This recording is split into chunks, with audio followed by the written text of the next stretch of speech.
লা ইলাহা ইল্লা আনতা সুবহানাকা ইন্নী কুনতু মিনাজ জালিমিন। পুলিশ এসে ধরার পরেও দোয়া ইউনুস পড়তেছ খুব। পুলিশ ইউনুস সাহেবের কাছে ফোন দিয়েছে, স্যার ধরেছি 2 মালের, কিন্তু দোয়া ইউনুস পড়তেছে। ইউনুস সাহেব তখন বলতেছে, ওর বলে দে ইউনুস আর পড়িয়ে লাভ হবে না, ইউনুস এখন বড় চেয়ারে বসে আছে। হেসে উড়াই দেন। শুধু একটা জিনিস মনে রাখবেন, কাউকে কাঁদালি নিজেকে কাঁদতে হবে, কাউকে বিপদে ফেললে নিজেকে বিপদে পড়তে হবে। তুমি অন্যায় ভাবে আমার নামে 20টা মামলা দিয়েছ, আমার সন্তানকে খোকসার মাটিতে মেরে আমাকে সন্তান হারা করেছ। আল্লাহ তোমার সন্তানকে বিদায় না করা পর্যন্ত তোমারও দুনিয়া থেকে মৃত্যু দেবে না, দেবে না, দেবে না। এখন বসে আছো বিদেশে, যারা এই ফুলবাড়ির গাড়িগুলো পোড়াইছিলে, যারা ফুলবাড়িতে গাড়িতে আগুন লাগাইছিলে, তারা আজকে কোথায়? আর তাদের গাড়িতে আগুন লাগাইছিল, তারা আজকে কোথায়? খুঁজে দেখো, খুঁজে দেখো, খুঁজে দেখো। আমি আজিজুল ইসলাম জিহাদি সেদিনকে ওয়াজ করতে এসে ভুল করতে পারি, এর জন্য আমি দায়ী। যারা শ্রোতা তারা দায়ী ছিল না, যারা ওয়াজ শুনতে এসেছিল তারা দায়ী ছিল না। পারলে তুমি আমাকে গুলি করে মারতে পারতে, কিন্তু জনগণের এই গাড়িতে আগ দিয়েছো। হাজারো পুলিশ সেদিনকে গুলি করেছে, সবগুলো জাতি দেখে রেখেছে। এবার ভোট নিতে এসো, জনগণ ভোটের বদলে জুতা দিয়ে পিটাবে, জুতা দিয়ে পিটাবে, জুতা দিয়ে পিটাবে।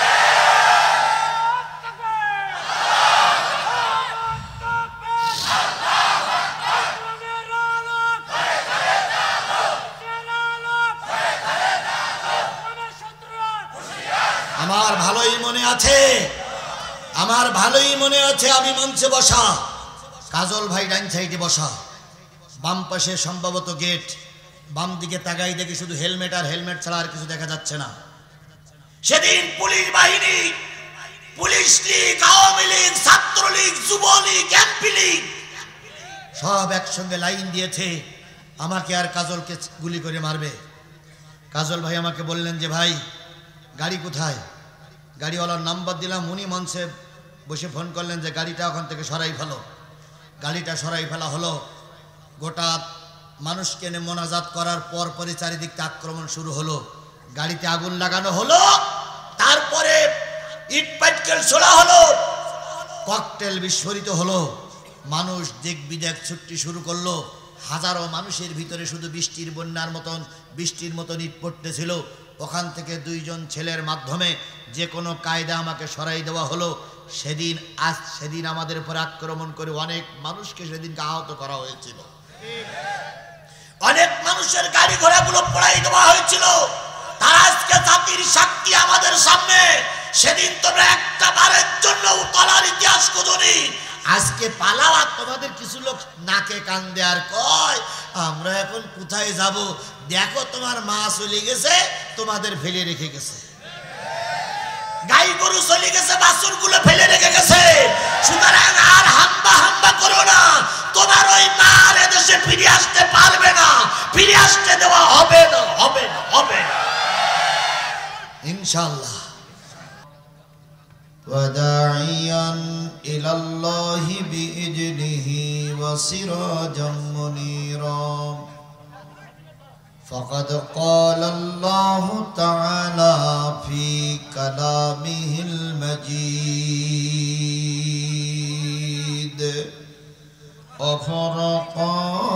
وفرقانه الحميد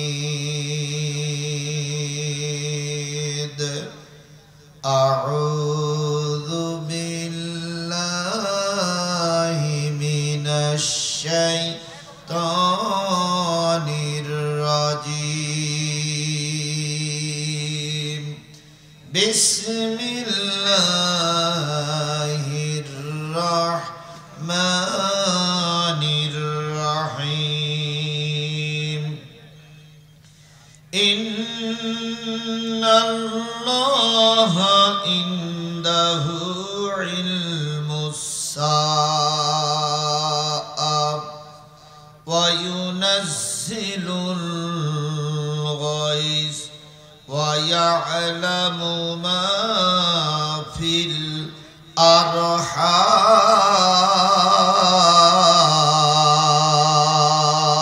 الأرحام وما تدري نفس ماذا تكسب غدا وما تدري نفس بأي أرض تموت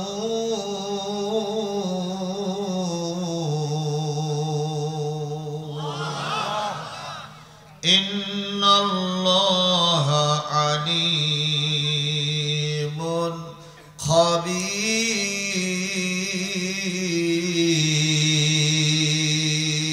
خبير صدق الله المولانا العظيم وعن أبو أيوب أنصاري رضي الله تعالى عنه قال قال رسول الله صلى الله عليه وسلم أفشوا السلام إطعموا الطعام وصلوا الأرحام وصلوا بالليل والناس ينام أو كما قال رسول الله صلى الله عليه وسلم إن الله وملائكته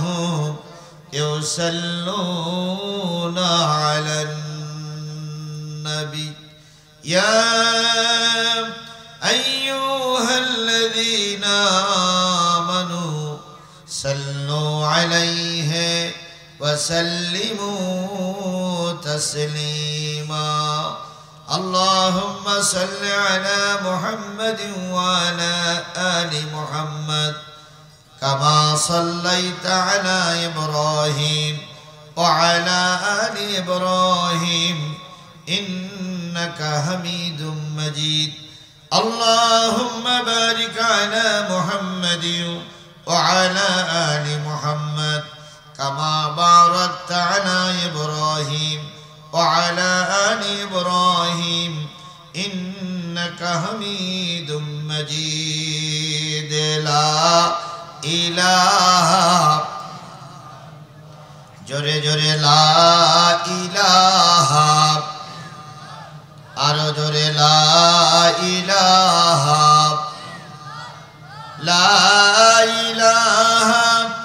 ইল্লাল্লাহ মুহাম্মাদুর রাসূলুল্লাহ লা ইলাহা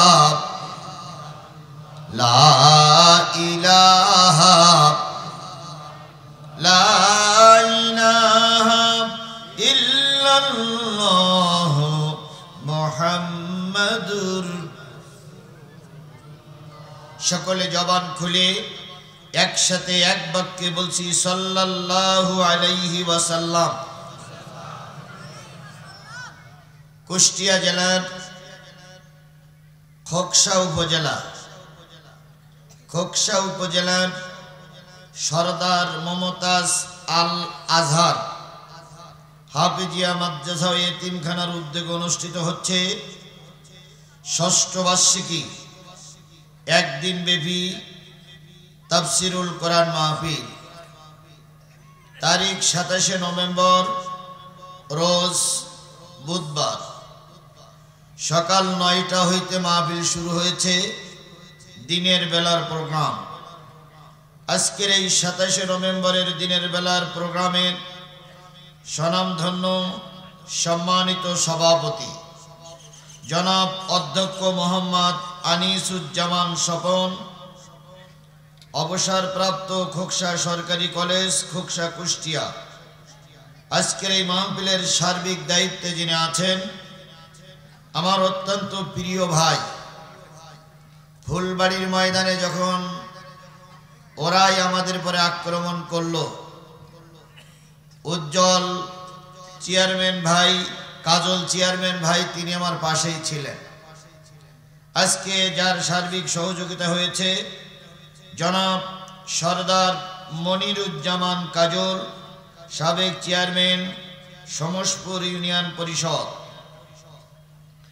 আজকের এই মাহফিলের সম্মানিত প্রধান অতিথি জননন্দিত নেতা জনাব আলহাজ মোহাম্মদ আনোয়ার খান, বিশিষ্ট ব্যবসায়ী ও সমাজসেবক খোকসা, বিশেষ অতিথিবৃন্দ আব্দুল সত্তার মণ্ডল, শামসুল আলম মাস্টার, শেখ রিয়াজউদ্দিন আহমেদ, তুহিনুজ্জামান হালিম সহ অন্যান্য রাজনৈতিক নেতৃবৃন্দ, আমার ডান পাশে বসা হাজারো হাফেজদের ওস্তাদ, এই এলাকার অতি পরিচিত মুখ ওস্তাজুল আসাদেজা জনাব হাফেজ মুহাম্মদ আবদুল্লাহ ভাই, আমি যাকে বড় ভাই হিসেবে মনে করি, তিনি সহ আজকের আলোচকবৃন্দ হাফেজ হজরত মাওলানা আব্দুল মালিক সিরাজি, হাফেজ মাওলানা আসগার আলী সাহেব সহ সকল ওলামায়ে হজরত,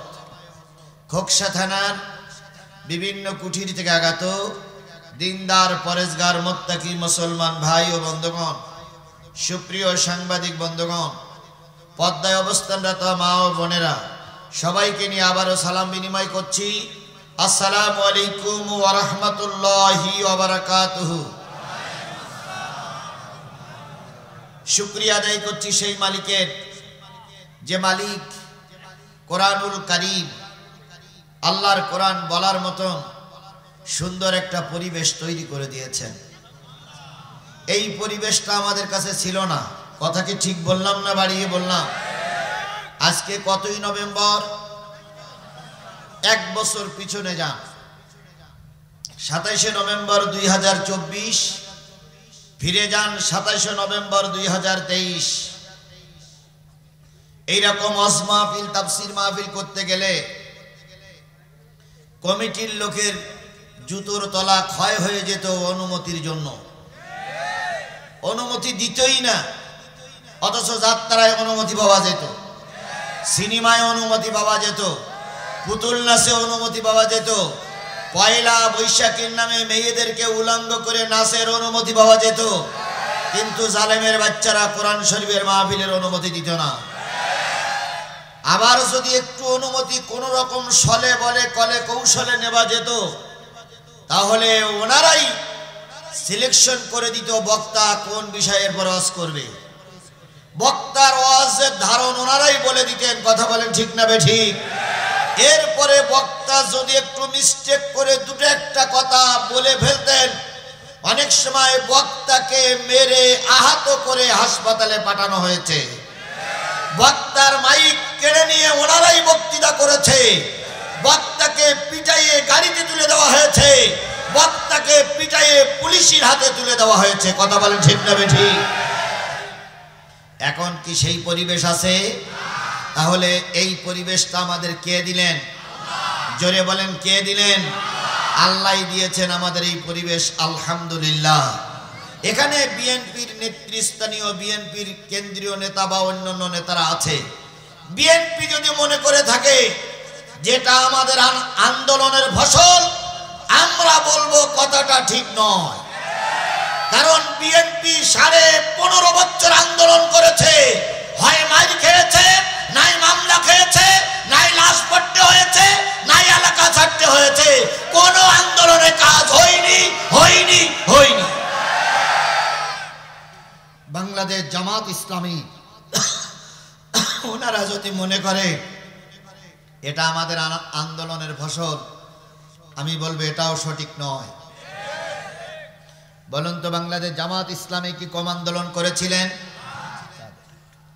কম আন্দোলন করেছিলেন, সফলতার দ্বার প্রান্তে পৌঁছাতে পারেননি। এক পর্যায়ে জামাত এবং বিএনপির নেতৃবৃন্দ নিজেদের অবস্থা ছেড়েই দিয়েছিলেন এবং এই ধারণা আমাদের ছিল এই ব্যক্তির বাচ্চা না মৃত্যুবরণ করা পর্যন্ত দেশে আর কিছু করা সম্ভব হবে না। ওনারা তো নিজেরাই বলতেন, আমরা পালাই না, আমরা পালানো জাত নই, শেখ হাসিনা পালায় না।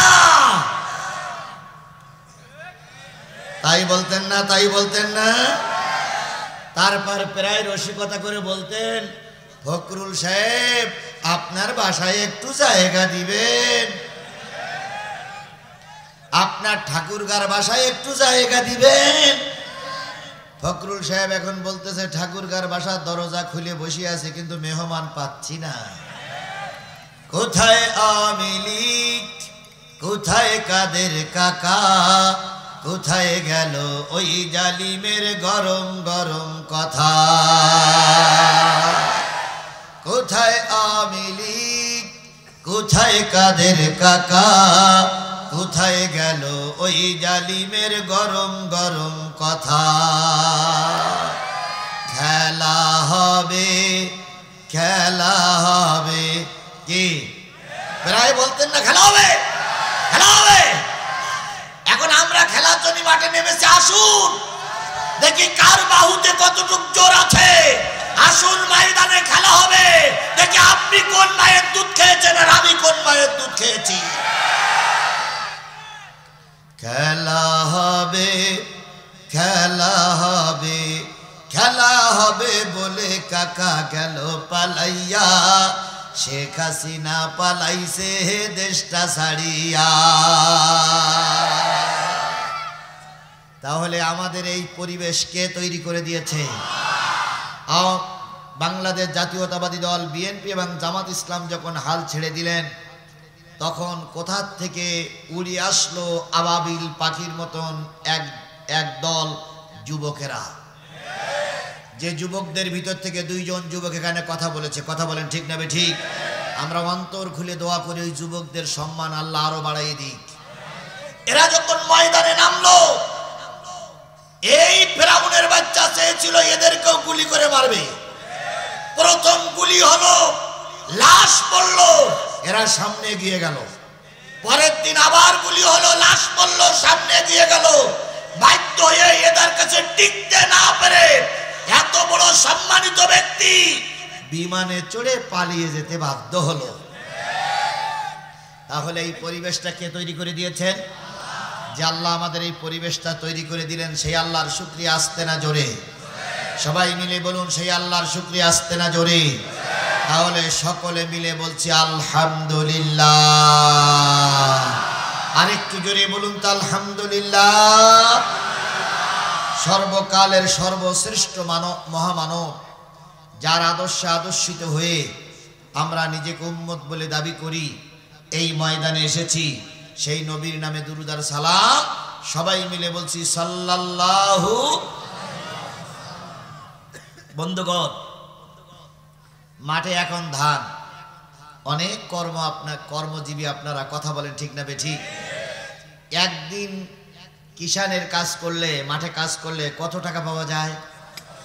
600, 700, 800 টাকা ফেলাই রেখে এখানে এসেছেন নিশ্চয়ই কিছু উপার্জনের জন্য। উপার্জন দুনিয়ায়ও দরকার, আখেরাতেও দরকার। রব্বানা আতিনা ফিদ দুনিয়া হাসানাতাও ওয়া ফিল আখিরাত। দুনিয়ায়ও ভালো দরকার, আখেরাতেও ভালো দরকার, কথা বলেন ঠিক না বেঠিক?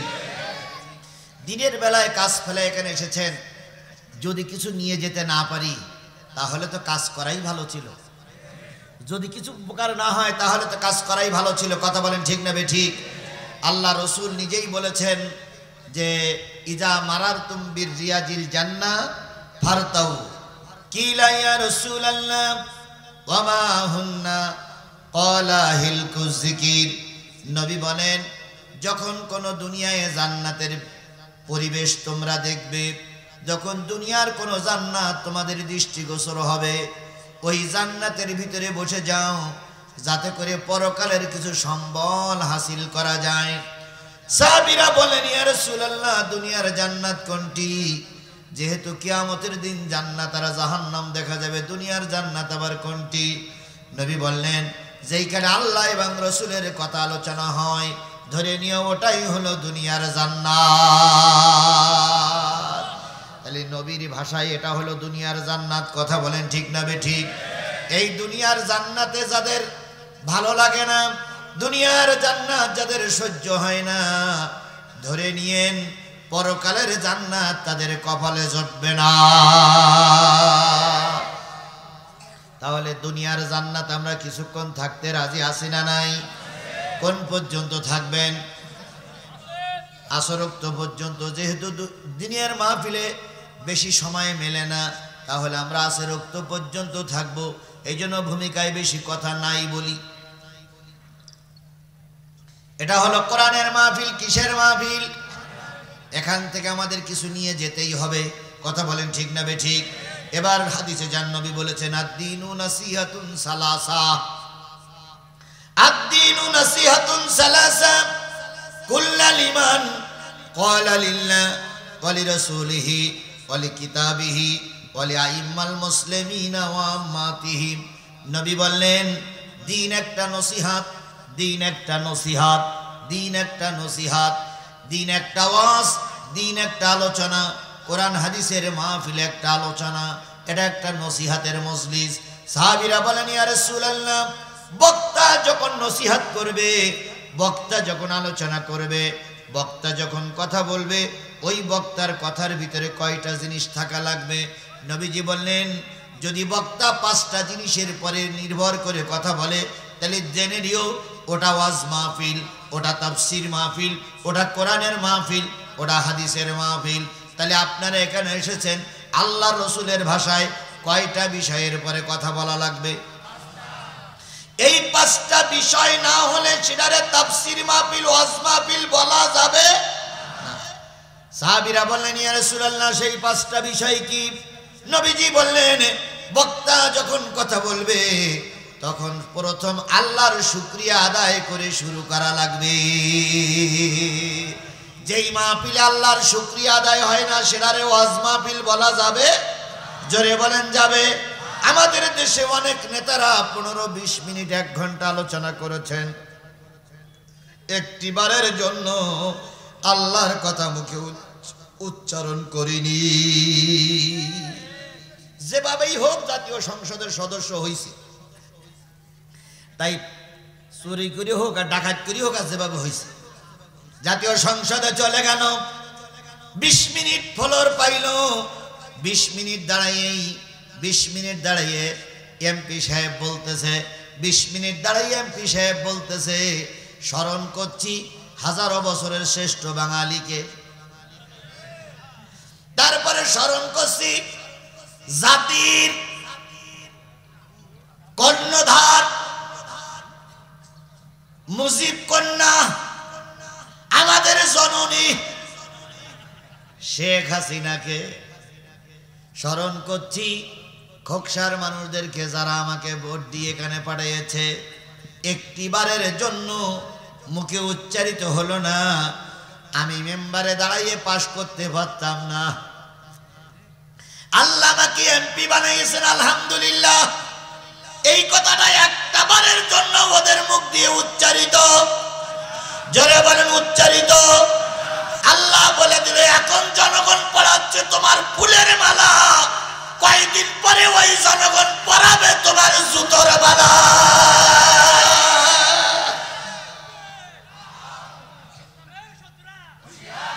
তাই হয়েছে না হয়নি?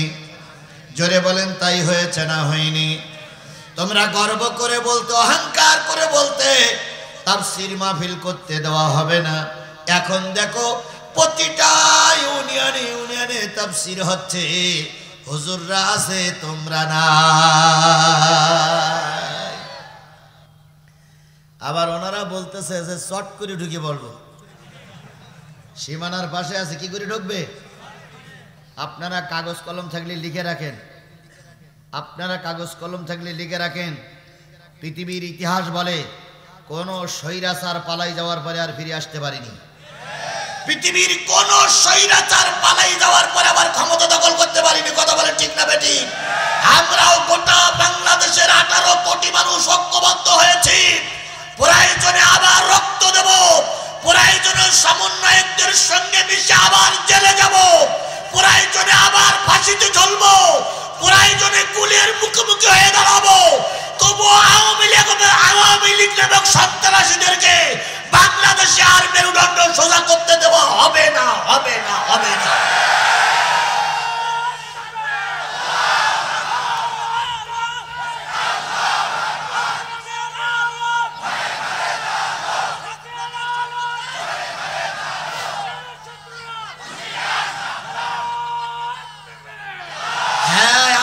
সরকারকে বলেছি, সরকারও টার্গেটে নিয়েছে শেখ হাসিনা আবার আসবে, কিন্তু গণতন্ত্রের মানুষ কন্যা হয়ে আসবে না, এবার আসবে আসামি হয়ে, এবার তাকে জেলে ঢুকে ঢুকে মারা লাগবে।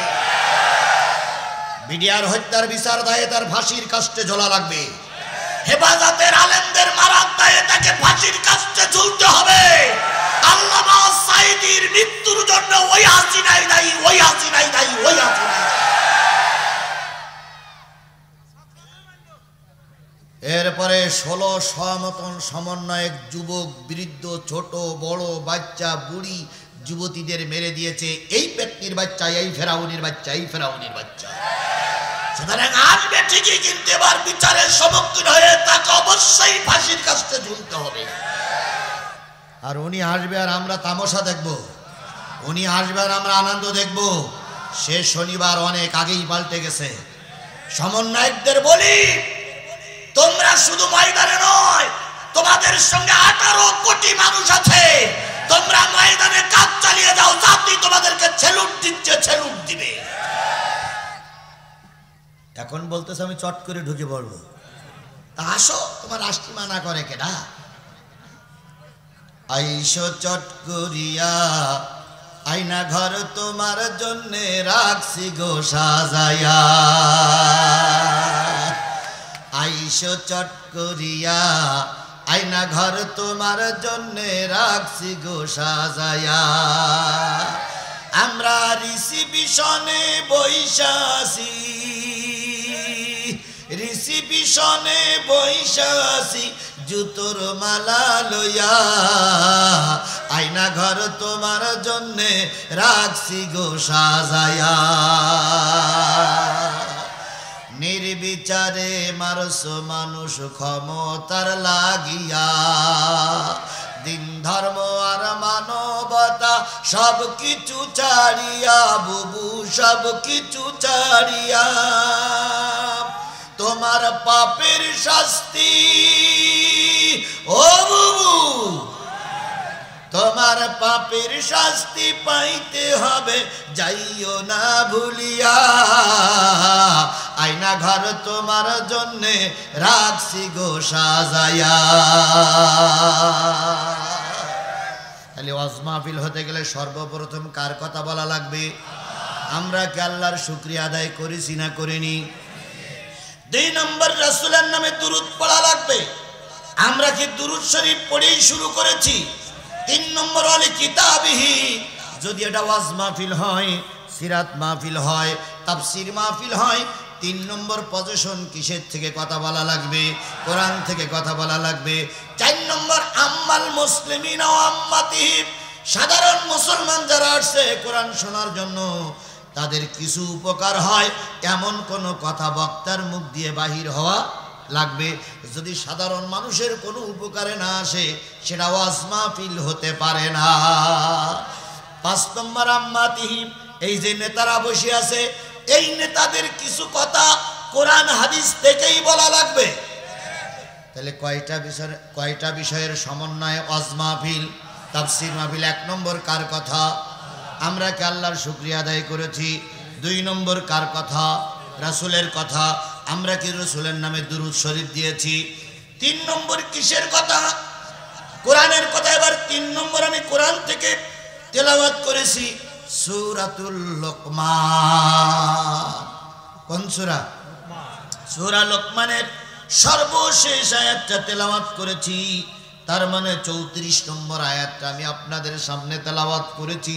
সময় খুবই কম, অল্প সময়ের ভিতরে কথা হবে। আল্লাহ বলতেছেন, ইন্নাল্লাহা ইনদাহু ইলমুস সাআ, নিশ্চয়ই কবে কখন কোথায় কিয়ামত হবে আল্লাহ ছাড়া পৃথিবীর আর কেউ জানে না। কিয়ামতের খবর কার কাছে আছে? আরো জোরে বলেন, কিয়ামতের খবর কার কাছে আছে?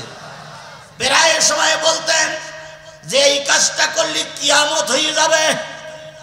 সেই কাজটি কি হয়েছে? কিয়ামত চোখে দেখা যায় নাই। এই জন্য কিয়ামতের খবর দুনিয়ার কেউ জানে না। কে জানে? আজকে দিনের মাহফিল হচ্ছে না রাতের মাহফিল হচ্ছে? আল্লাহর নবী সাল্লাল্লাহু আলাইহি সাল্লাম মক্কায় ছিলেন, হিজরত করে চলে গেলেন কোথায়? মদিনায়। যেই উঠলেন কার বাড়ি? আবু আয়ুব আনসারীর বাড়ি। ওনার বাড়ি কয়েকদিন থাকলেন, বেশ কিছুদিন থাকলেন। থাকার পরে গোটা মদিনায় ঢেড়া পিটানো হয়ে গেল। আল্লাহর রসুল প্রকাশ্য দিবালোকে সকলের সামনে দিনের বেলায় ওয়াজ করবেন। আমরা কি রাতে করতেছি না দিনে করতেছি?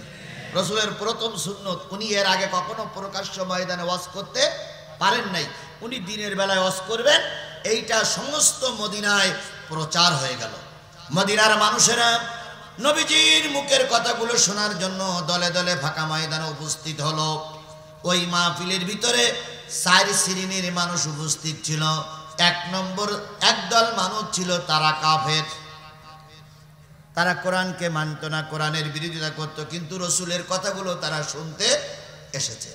2 নম্বর ওই গ্রুপের ভিতরে ছিল মুনাফিক। এরা এসেছিল 2 কুল বজায় রাখার জন্য। 3 নম্বর ওই মাহফিলের ময়দানে ছিল একদল উৎসুক জনগণ, তারা ডাইনেও নয় বামে নয়, তারা এসেছিল কি বলে দেখি পরিবেশটা কোথায় যেয়ে দাঁড়ায়। আর 4 নম্বর ওই মাহফিলে ছিল একদল নির্ভেজাল মুসলমান। আজকের এই দিনের বেলার মাহফিলে ওই 4 শ্রেণীর মানুষ আছে না নাই? আরো জোরে বলেন আছে না নাই? একদল আওয়ামী লীগের নেতা কর্মী এর ভিতরে ঘাপটি মেরে বসে আছে। দেখি বিএনপির লোক, জামাতের লোক, ওই আজিজুল ইসলাম জিহাদি কি বলে, এই জন্য ঘাপটি মারা আওয়ামী লীগ আপনার সামনেই আছে। তাকাই দেখেন আপনার পাশেই আছে। আমি ওদের চিনি, আমি ওদের ভালোই চিনি, কিন্তু এখন কিছু বলা নিষেধ। তাহলে ঘাপটি মারা একদল আওয়ামী লীগের ভিতরে আছে না নাই? আর একদল লোক আছে মুনাফিক। এরা আসছে হুজুরির কোন জিনিসটা ভুল ধরা যায়। হুজুর 1 ঘন্টা 50 মিনিট কথা বলবে, 1 ঘন্টা 45 মিনিটের আলোচনা ভালো হবে। যদি দুটো একটা বেফাস কথা, দুটো একটা খারাপ কথা মুখ ফসকে বেরিয়ে যায়, ওরা সন্ধ্যার পরে 4 দোকানে বসে এইটাই নিয়ে আলোচনা করবে। হুজুর এ কথাটা বলার কি দরকার ছিল? 1 ঘন্টা 45 মিনিটের আলোচনা ভালো লাগলো, 5 মিনিট একটু উলট পালট হয়ে গেছে, ওইটাই নিয়ে সমালোচনা করবে। এরা হলো জাতিতে মুনাফিক। এ মুনাফিকের মুখে এ মুনাফিকের মাথায় টুপিও আছে, মুখে দাঁড়িয়ে আছে, আবার মাথায় অনেক সময় পাগড়িও থাকে। এরাই বড় বড় আলেমদের নিয়ে সমালোচনা করে। বিশ্বাস করো খোকসার মুসলমানেরা, যদি আলেমরা আলেমদের শত্রু না হতো, আল্লামা সাঈদীর 13 বছরে জেল খাটা লাগতো না। যদি হুজুররা হুজুরদের শত্রু না হতো, মামুনুল হক আমির হামজার জেল খাটা লাগতো না।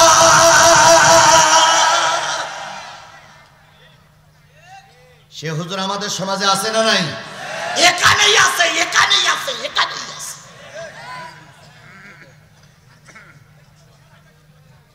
তাহলে মুনাফিক তখনও ছিল, এখনো। এরপরে 3 নম্বর হলো একদল কাফের। ইনজিলের জ্ঞানে জ্ঞানী, ওনাকে পাঠাই দেওয়া হলো হুজুরির ভুল ধরার জন্য। হুজুর কি আলোচনা করে এইটা ভুল ধরার জন্য বড় হুজুরকে মঞ্চে পাঠাই দেওয়া হয়েছে। উনি হলো ইহুদিদের প্রতিনিধি। কাদের প্রতিনিধি? ইহুদিদের প্রতিনিধি। উনি আসছে হুজুরির ওয়াজ শোনার জন্য। কাছে একখান তরবারু আছে, সুযোগ পাইলেই নবীর কাল্লা আলাদা করে ফেলবে। অগণিত মানুষের ভিতর উনি বসে আছে। নবী আবু আইয়ুব আনসারীর বাড়িতে বাহির হয় না, বাহির হয় না, বাহির হয় না। হঠাৎ করে নবী আসলেন। এবার সবাই নবীর দিক তাকালেন, নবীর চেহারা দেখে বিমোহিত হলেন। ওই আব্দুল্লাহ ইবনে সালাম, তিনি এক জায়গায় বসে আছেন, তিনি বড় হুজুর ইহুদিদের। তিনি তাগাই দেখতেছে, তাগাই মোহাম্মদ সাল্লাল্লাহু আলাইহি সাল্লামের মাথার থেকে পা, পাত থেকে মাথা পর্যন্ত তাগিয়ে নিজেই বিড়বিড়ি করে বলতেছে, না এ লোক কখনো পথভ্রষ্ট হতে পারে না, এ লোক কখনো মানুষকে বিপদে ফেলতে পারে না। চেহারা দেখেই বুঝলাম ইনি শেষ জামানার নবী, কিন্তু উনি এসেছেন অনেক টাকা খেয়ে মুহাম্মাদের ভুল ধরার জন্য। টাকার কাছে অনেক মৌলবীরা বিক্রি, টাকার কাছে অনেক হুজুররা বিক্রি। কথা বলেন ঠিক না ঠিক? আল্লামা সাঈদীর ফাঁসির রায়ের পরে অনেক মৌলবীরা কুষ্টিয়ায় আনন্দ মিছিল করেছিল। নেজামীর ফাঁসির পরে অনেক মৌলবীরা মিষ্টি বিতরণ করেছিল। সেই মৌলবীরা এ খোকসায়ও দুটো চারটি আছে। আলেমে আলেমে বিভেদে এখন জালেমে জালেমে দোস্তি, আলেমে আলেমে বিভেদে এখন জালেমে জালেমে দোস্তি। পথের ঠিকানা জানা নাই কারো, কে কোথায় পাবে স্বস্তি। আলেমে আলেমে বিভেদে এখন জালেমে জালেমে দোস্তি। পথের ঠিকানা জানা নাই কারো, কে কোথায় পাবে স্বস্তি। আব্দুল্লাহ ইবনে সালাম বসে আছে, নবীর ভুল ধরবে। নবীর চেহারা দেখে বুঝলেন উনি শেষ নবী। নবী এবার সবাইকে সান্ত্বনা করে ওয়াজ শুরু করলেন। প্রথম আফসুস সালাম, ও আমার জাতি, ও আমার জাতি, ও আমার ইহুদি ভাইরা, ও আমার মুসলিম ভাইরা, তোমাদের কাছে প্রথম একে অপরের ভিতরে সালাম বিনিময় করো। প্রথম কি? সালাম বিনিময় করা। প্রথম নবী ওয়াজ করলেন একে অপরকে কি দাও? সালাম দাও। এবার বলুন তো, সালামের রেওয়াজ কি আমার সমাজে চালু আছে? আরো জোরে বলেন আছে? অবশ্যই আছে। তবে সেটা সবাই চিন্তা করে উমুক আমারে সালাম দেবে, আমি উমুকের সালাম দেব না।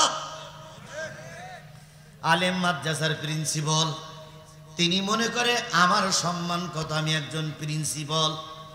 আর কওমি মাদ্রাসার মুহতামিম তিনি মনে করে আমার কত সম্মান, আমি একজন মুহতামিম। একজন আসতেছে উত্তর দিক থেকে, আর একজন আসতেছে দক্ষিণ দিক থেকে। দুইজন পাশ কাটাই চলে গেল, কেউ কারো সালাম দিল না। কারণ ও মনে করে আমি বড়, এ মনে করে আমি বড়।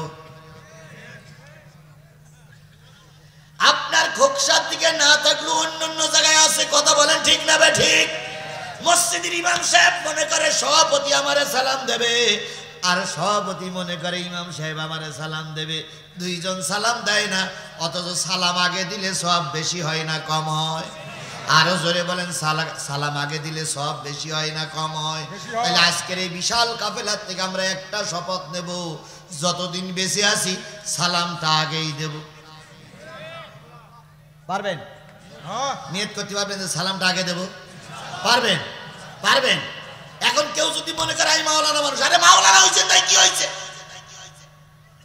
আপনি সালাম আগে দিবেন, তারপরে মুসল্লিরা শিখবে। ছেলের কাছ থেকে বাপ ডাক শুনতে গেলে ছেলের আগে কি বলতে হয়? আগে আব্বা বলা লাগে। আপনি যদি আব্বা না বলেন, ছেলে আপনার আব্বা। আপনি আপনার মুসল্লিদের কাছে সালাম নিতে গেলে আপনাকে আগে সালাম দিতে হবে, আপনাকে আগে ছোট হতে হবে, তারপর আপনি সম্মান পাবেন।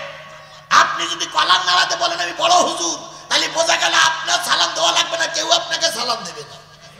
তাহলে আজকের একটা প্রথম আছে, আগে সালাম দিব। আফসুস সালাম, সালাম চালু করো। সেই সালামটা যদি সহি না হয় উভয়ের গুনাহ হবে। এই জন্য সালামটা আগে শিখি সবাই মিলে। সালাম কিভাবে দেবেন? আসসালামু, সবাই মিলে বলেন আসসালামু আলাইকুম ওয়া রাহমাতুল্লাহি ওয়া বারাকাতুহু। উত্তরে কি বলবেন? ওয়ালাইকুম আসসালাম না, ওয়া আলাইকুমুস সালাম, ওয়া আলাইকুমুস সালাম। আসসালামু ওয়া আলাইকুমুস সালাম। আমরা সালাম দেই, আসসালামু আলাইকুম ভাই, আসসালামু আলাইকুম। কে তাই না? আবার চেয়ারম্যান সাহেব এখানে আছে, অনেক চেয়ারম্যান, অনেক এমপি, অনেক নেতারা নির্বাচনের সময় এসে সালামের জোর দেয় খুব।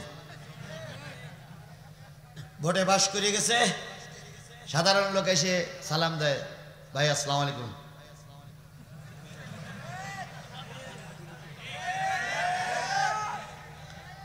সালামের উত্তর দেয় না, বরং শুধু মাথা নাড়ায়। অথচ ওনার সালাম নীতি নীতি এলাকার মানুষ কষ্টে বিমজ্জিত ছিল যখন উনি ক্ষমতায় যাননি। কথা বলেন, কথা বলেন, কথা বলেন। এই জন্য আজকের থেকে সবাই আগে সালাম দেবো। রাজি আছি তো? আসসালামু আল্লাহ নবী বলেন, দৈনিক যদি কোনো আমার উম্মত আল্লাহর বান্দা 40 জন মানুষকে সালাম দিতে পারে, জেনে নিও অহংকার মুক্ত অবস্থায় সে কবরে চলে যাবে।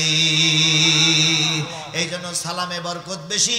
সালাম দিলে মানুষ ছোট হয়, একটু নিচু হয়, তার ভিতরে অহংকার কমে যায়। এই জন্য 1 নম্বর সালাম আগেই দেব ইনশা।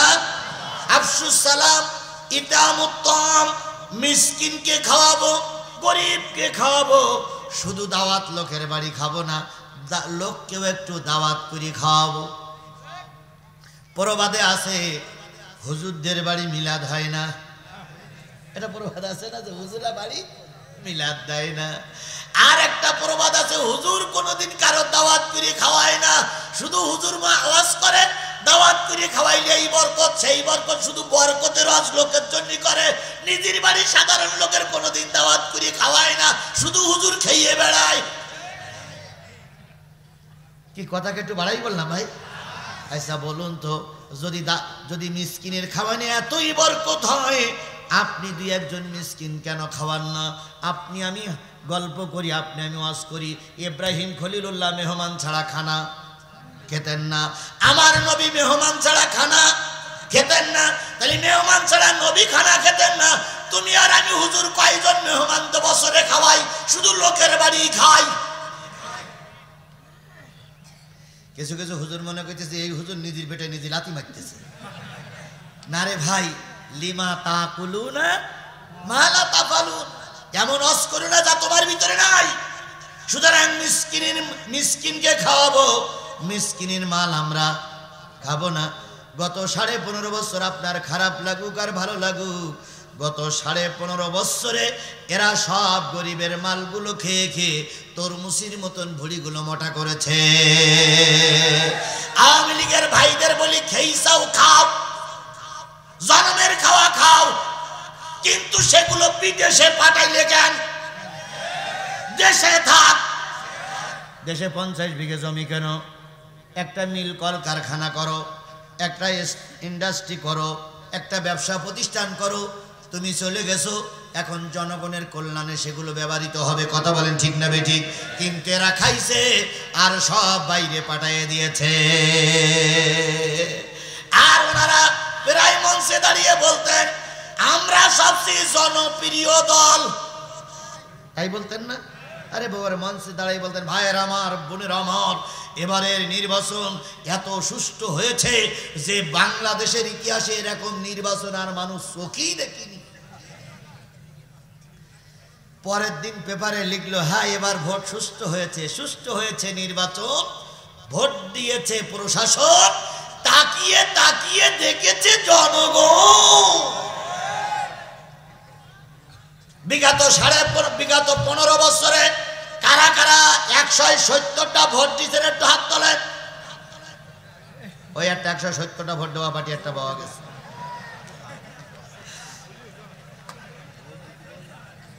আমরা ভোট দিতেই পারিনি। কথা বলেন ঠিক না ঠিক? আর এখানে এমন আওয়ামী লীগের নেতা কর্মী আছে যারা 70-80টা পর্যন্ত সিল মেরেছে।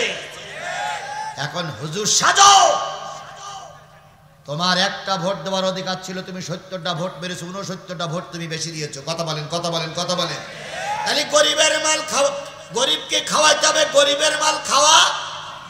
যে সমস্ত গরিবের মাল খাওয়া পার্টিরা আমাদের সমাজে সেলুট নিত, ও আল্লাহ এখন তাদের কোমরে দড়ি বেঁধে টানা হচ্ছে।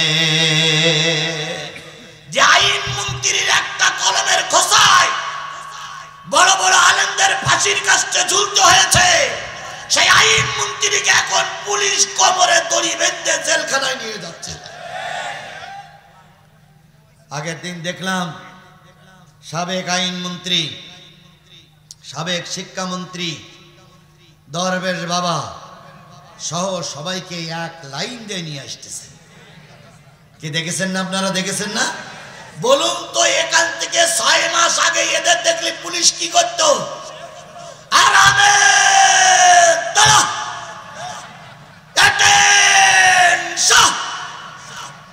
তাই করতো না পুলিশ? আর সেই পুলিশ এখন কোমরে দড়ি বেঁধে বলতে চলেন চলেন চলেন। দরবেশ বাবার আইনমন্ত্রী 2 জন ধরা পড়লো ঢাকায়, লঞ্চে চড়িয়ে পালাই যাচ্ছে। এখন একজন দাড়ি কেটেছে আর একজন দাড়ি রেখেছে, একজন দরবেশ সেজেছে আর একজন দরবেশ ঘুষুইয়েছে। তা দুইজনের গেঞ্জি গায়ে দিয়ে হাতে একটা তসবিহ নেছে, সুবহানাল্লাহ সুবহানাল্লাহ সুবহানাল্লাহ সুবহানাল্লাহ। ওরে বাপ রে বাপ, জিব্রাইল ছোট ভাই। তো নৌকায় যখন চড়ে যাচ্ছে তখন একটা ছোট ছেলে বলতেছে, এই বড় ভাই, ওই যে সামনে যে লোকটা বসে আছে এই লোকটা যেন চেনা চেনা মনে হয় বড় ভাই, এরে যে টেলিভিশনে দেখেছি। তখন আইনমন্ত্রী বলছে, না না না না, কত লোক দেখার মতন এক চেহারার লোক থাকে, আমি টেলিভিশনে কিছু যাইনি। 3-4 লোক এসে বলতেছে, না তুমি সেই আইনমন্ত্রী। লা ইলাহা ইল্লা আনতা সুবহানাকা ইন্নী কুনতু মিনাজ জালিমিন। পুলিশ এসে ধরার পরেও দোয়া ইউনুস পড়তেছে খুব। পুলিশ ইউনুস সাহেবের কাছে ফোন দিয়েছে, স্যার ধরেছি 2 মালের, কিন্তু দোয়া ইউনুস পড়তেছে। ইউনুস সাহেব তখন বলতেছে, ওর বলিয়ে দে ইউনুস আর পড়িয়ে লাভ হবে না, ইউনুস এখন বড় চেয়ারে বসে আছে। হেসে উড়াই দেন। শুধু একটা জিনিস মনে রাখবেন, কাউকে কাঁদালি নিজেকে কাঁদতে হবে, কাউকে বিপদে ফেললে নিজেকে বিপদে পড়তে হবে। তুমি অন্যায় ভাবে আমার নামে 20টা মামলা দিয়েছ, আমার সন্তানকে খোকসার মাটিতে মেরে আমাকে সন্তান হারা করেছ। আল্লাহ তোমার সন্তানকে বিদায় না করা পর্যন্ত তোমারও দুনিয়া থেকে মৃত্যু দেবে না, দেবে না, দেবে না। এখন বসে আছো বিদেশে, যারা এই ফুলবাড়ির গাড়িগুলো পোড়াইছিলে, যারা ফুলবাড়িতে গাড়িতে আগুন লাগাইছিলে, তারা আজকে কোথায়? আর তাদের গাড়িতে আগুন লাগাইছিল, তারা আজকে কোথায়? খুঁজে দেখো, খুঁজে দেখো, খুঁজে দেখো। আমি আজিজুল ইসলাম জিহাদি সেদিনকে ওয়াজ করতে এসে ভুল করতে পারি, এর জন্য আমি দায়ী। যারা শ্রোতা তারা দায়ী ছিল না, যারা ওয়াজ শুনতে এসেছিল তারা দায়ী ছিল না। পারলে তুমি আমাকে গুলি করে মারতে পারতে, কিন্তু জনগণের এই গাড়িতে আগ দিয়েছ। হাজারো পুলিশ সেদিনকে গুলি করেছে, সবগুলো জাতি দেখে রেখেছে। এবার ভোট নিতে এসো, জনগণ ভোটের বদলে জুতা দিয়ে পিটাবে, জুতা দিয়ে পিটাবে, জুতা দিয়ে পিটাবে।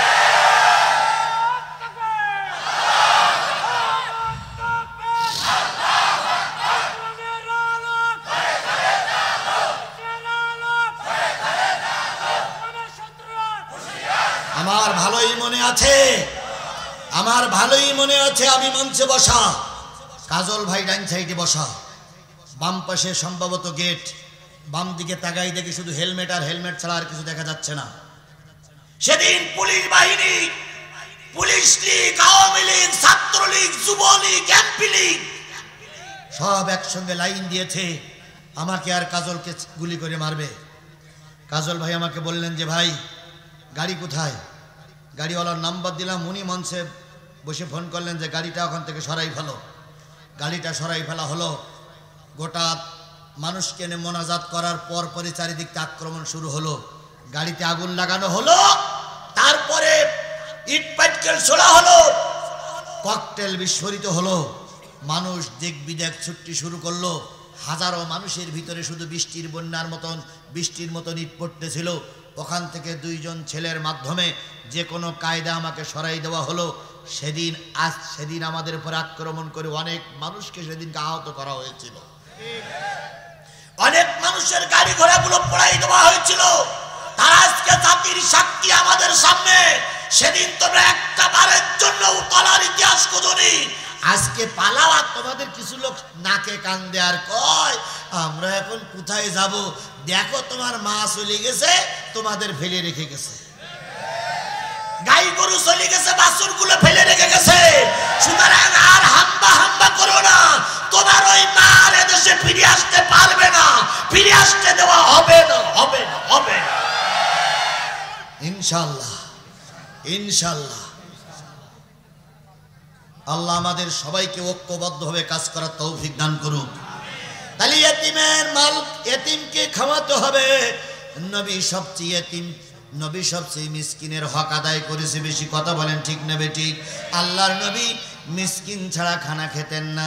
কয়েকদিন মিসকিন পায় না, কয়েকদিন গরিব পায় না, কয়েকদিন অসহায় লোক পায় না, হঠাৎ করে একজন ফকির পেয়ে গেলেন, নবীজি তাকে মেহমানদারি করলেন, মেহমান হিসেবে বাড়ি নিয়ে গেলেন। লোকটি অনেক দিন খায় না, বাড়িতে যাওয়ার পরে যা পেয়েছে, যা ছিল সব জনমের মতন খেয়েছে। রাত্রে পায়খানা লেগেছে, পায়খানায় কোথায় যাবে জায়গা পাই নাই, বিছানাটাই নষ্ট করে ফেলেছে। সকালবেলা লোক চিন্তা করলো, মেহমানদারি হলো, খাইলাম, আবার বিছানা নষ্ট করলাম, নবী যদি সকালবেলা ঠিক পায় আমাকে হয়তো মেরে আহত করবে। তাই সকাল হওয়ার আগেই সে পালিয়ে চলে গেল। নবী ফজরের সালাত আদায় করে এসে দেখে মেহমানও নাই, মেহমান জানি কোথায় গেছে। একটু খেয়াল করে দেখে মেহমানের বিছানাটা সব পায়খানা দিয়ে ভরপুর।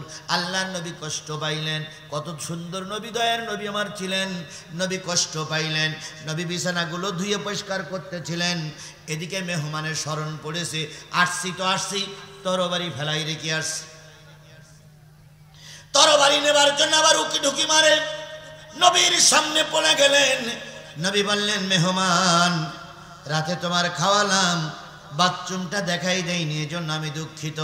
তুমি কষ্ট পেয়েছো, আবার ফিরে এসেছো, কোনো কিছু হারাই গেল নাকি? মেহমান বলতেছি, ইয়া রাসূলুল্লাহ, তরবারিটা ফেলে রেখে গিয়েছিলাম।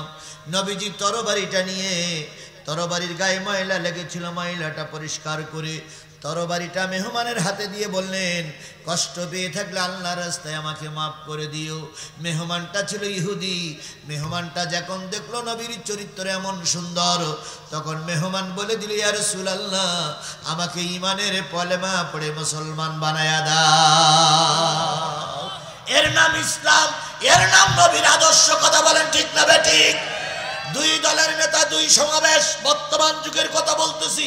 দুই দলের দুই সমাবেশ। একজন সমাবেশে যাচ্ছে, কর্মীরা হুড়মুড় করে এসে নেতার সঙ্গে মোসাফা করার জন্য আসলো। এক কর্মী নেতার গায়ে একটু ঠাস লেগেছে, নেতা রেগে মেগে কর্মীর গালে দিল এক থাপ্পড়। কর্মী রাগ করে একটু পিছনে গিয়ে কষ্ট করলো, চোখের পানি মুছে ফেললো। সাংবাদিকদের বলল, আমি নেতাকে খুব ভালোবাসি, তাই নেতার সঙ্গে একটু মোসাফা করতে চেয়েছিলাম, নেতা আমাকে মারলো। যাই হোক, তবু তো নেতার হাতের থাপ্পড়টা খাইলাম, এই বলে তিনি চলে গেলেন। পরের সপ্তাহে দেখলাম আর এক নেতা সমাবেশে যাচ্ছে, অগণিত মানুষ তার মোসাফা করার জন্য এগিয়ে আসতেছে। নেতা হাসি মুখে মোসাফা করতেছে। দূরে দেখা গেল একটা মানুষ, পা নাই, পঙ্গু, প্রতিবন্ধী। ওই মানুষটা বগলে দুইটা লাঠি নিয়ে হাঁটি হাঁটি পা পা করে সামনে আসতেছে। নেতা দেখলো এদের পা আছে আর ওর পা নাই, ওই লোকটা আসতে কষ্ট হচ্ছে। নেতা অগণিত মানুষকে ভেদ করে ওই প্রতিবন্ধী লোকটার কাছে গেল। প্রতিবন্ধী লোকটার কাছে গিয়ে তার গলা জড়াই ধরে দুই গালে দুটো চুমা দিয়ে বললেন, ভাই, কষ্ট করে আমার সঙ্গে মোসাফা করার জন্য যাওয়ার দরকার নাই, আমি তোমার সঙ্গে মোসাফা করতে এসেছি। ও আমার জাতি, যারা কষ্ট করে কর্মীর সঙ্গে মোসাফা করার জন্য চেয়ার থেকে নিচে নামে, ওই দল যদি এদেশের শাসন ব্যবস্থা হাতে পায়, খোদার কসম এদেশে কোনো মানুষ না খেয়ে ঘুমাতে যাবে না। এই জন্য আমরা শুধু এতিমের মাল খাবো না, এতিমকেও খাওয়াবো। কি রাজি আছি? জোরে বলেন রাজি আছি কিনা? আল্লাহ আমাদের সবাইকে কবুল করুক। তাহলে রসুল কয়টা বিষয় ওয়াজ করলেন? 4টা। তার ভিতরে আফসুস সালাম, ইতামুত্তাম, সাল্লুল আরহাম। আল্লাহ নবী বলেন, আত্মীয়তার সম্পর্ক ছিন্ন করো না, আত্মীয়তার সম্পর্ক বজায় রাখো। ওয়াসাল্লু বিল্লাইলি ওয়ান নাস ইয়ানাম, রাতের অন্ধকারে সবাই যখন ঘুমিয়ে পড়বে 2 রাকাত 4 রাকাত তাহাজ্জুদের নামাজ পড়ো। জীবনের গুনাহগুলো আল্লাহর কাছে স্মরণ করে দোয়া করো। তোমার চোখের পানি জমিনে স্পর্শ করার আগে আল্লাহ তোমার দোয়াগুলো কবুল করে নেবে। বলুন, তালেমের দোয়া, নির্যাতিত মাজলুমের দোয়া কবুল হয় না? হয় না? আল্লামা সাইদির নামে ওরা যুদ্ধ অপরাধীর মামলা দিল। কি মামলা? যুদ্ধ অপরাধীর মামলা দিল, ধর্ষণের মামলা দিল, হিন্দুদের ঘরবাড়ি পোড়ানোর মামলা দিল। আল্লামা সাইদির মামলা শুনানি হচ্ছে, ধর্ষণ মামলা শুনানি হচ্ছে। প্রসিকিউটর যিনি বিচারক তিনি বলতেছেন, উকিল সাহেব আপনি জেরা করতে পারেন। উকিল সাহেব আল্লামা সাঈদীর সামনে আসলেন। ও আমার জাতি ভালো করে শোনো, উকিল সাহেব আল্লামা সাঈদীর সামনে দাঁড়ায় বলতেছেন, হুজুর আপনি তো 1 লক্ষ মা বোনের ইজ্জত নষ্ট করেছেন। বড় হুজুর কিছুই বলতেছেন না, চোখ বেয়ে টপ টপ টপ টপ করে পানি পড়তেছে। উকিল বলতেছে, হুজুর আমার এই কাগজে লেখা আছে আপনি 60 বছরের বুড়ি ধর্ষণ করেছেন, আপনি নববধূকে হিন্দুদের কাছ থেকে ছিনিয়ে ধর্ষণ করেছেন, আপনি কলেজ পড়ুয়া মেয়েকে ধর্ষণ করেছেন, আপনি একটা ছোট্ট 12 বছরের মেয়েকেও ধর্ষণ করেছেন। এবার বলুন তো হুজুর, যখন আপনি 90 বছরের বুড়ি ধর্ষণ করতেছিলেন তখন তো বুড়ি বুড়ি মানুষ কেমন লাগতেছিল আপনার? বড় হুজুর আকাশের দিকে তাকাই শুধু 2 চোখের পানি ফেলায় কাঁদে।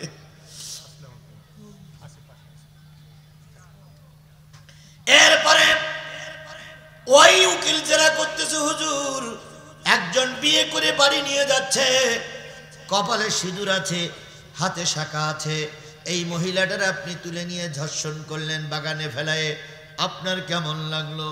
আল্লামা সাঈদী কোনো কথা বলতেছেন না। আল্লাহর কোরআনটা বুকের পরে করে নিয়ে বাম হাতে কোরআন শরীফটা জড়াইয়ে ধরে ডান হাতে পানির বোতলটা নিয়ে অবলোক নয়নে তাকাই তাকাই দেখতেছে জাতি আর কত নিচে নামবে। এরপরে উকিল সাহেব বলল, হুজুর আপনি যখন 12 বছরের একটা ছোট্ট মেয়ে ক্লাস 3 পড়ে তাকে অমুক স্কুল থেকে ধরে নিয়ে ধর্ষণ করতেছিলেন, শেষ পর্যন্ত মেয়েটা মারা গেল, আপনি তখন কি অনুভব করতেছিলেন? এখন তো আপনি বড় মুফাসসির, সেদিন কি আপনার একটু খারাপ লাগেনি? আল্লামা সাঈদী এ কথা শোনার পরেও চুপ থাকলেন। সকলের রায়, সকলের কথা শোনা হয়ে গেল। উকিল তখন বলল, স্যার চুপ থাকা মানে উনি সম্মতি জ্ঞাপন করেছেন, এই দোষে উনি দোষী। এবার সকলের কথা শেষ, বিচারপতি মানিকও তখন সেখানেই বসেছিলেন। আল্লামা সাঈদী বললেন, ও প্রসিকিউটর, ও বিচারক, আমার একটা কথা এবার শোনো, তোমরা যে কথাগুলো তোমরা যে ডকুমেন্টগুলো পেশ করেছো এটার সঙ্গে আমি কোনো অবস্থায় জড়িত ছিলাম না। এরপরে বিচারপতি আপনাকে বলি, আপনি মিথ্যা কথা শোনার পরে হয়তো এখন রায় দিবেন, কিন্তু একটা কথা জেনে রেখেন, এই বিচার শেষ বিচার নয়, আর একটা বিচার আদালতে আখিরাতে করা হবে। বিচারপতি মানিক সেদিনই বলেছিলেন, তোমার আল্লাহ যা বিচার করে সেটা পরে হবে, এখন আমি রায় দিলাম সাঈদীকে ফাঁসিতে ঝুলাই মারতে হবে। 5 জন বিচারক ছিলেন, 4 জন রায় দিলেন মৃত্যু, আর 1 জন রায় দিলেন ফাঁসি।